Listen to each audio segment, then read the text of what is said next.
मैं एक टीचर हूँ और वो 15 अगस्त की रात थी। उस रात मैं कॉलेज से अपने घर की तरफ जा रही थी। मेरा कॉलेज मेरे घर से बहुत दूर था, इसलिए मुझे घर आते आते रात हो जाती थी। मैं ड्राइव करते हुए अपने घर की तरफ जा रही थी, लेकिन तभी अचानक एक रास्ते में मेरी कार खराब हो गई। वो रास्ता सुनसान होने के कारण दूर दूर तक मुझे कोई नजर नहीं आ रहा था, इसीलिए मैंने पैदल ही घर जाना ठीक समझा और ऐसा सोचकर मैं तेजी से अपने कदम बढ़ाने लगी।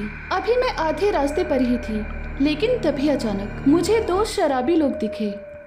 जैसे ही दोनों की नज़र मुझ पे पड़ी, वो मेरे पीछे पीछे आने लगे।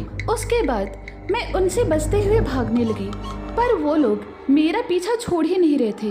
अभी कुछ ही देर हुई थी, लेकिन तभी मुझे मेरे सामने एक आर्मी ऑफिसर दिखा।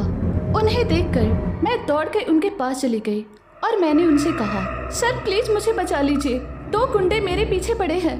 उसके बाद उस आर्मी ऑफिसर को देखकर वो गुंडे डर के भाग गए। उसके बाद मैंने उस आर्मी ऑफिसर से कहा, thank you so much sir, अगर आप नहीं होते तो पता नहीं क्या होता।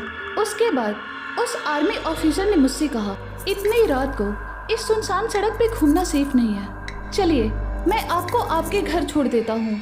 उसके बाद उस ऑफिसर ने अपनी गाड़ी से मुझे मेरे घर ड्रॉप कर दिया और फिर वो वापस चले गए। समय आगे बढ़ रहा था।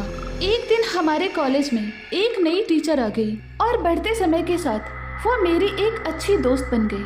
और एक दिन मैं उनसे मिलने उनके घर गई और उनके घर जाने के बाद जो मैंने देखा वो देखकर मैं शॉक्ड हो गई, क्योंकि उनके घर की दीवार पर एक फोटो लगा हुआ था जिस पे हार चढ़ा हुआ था।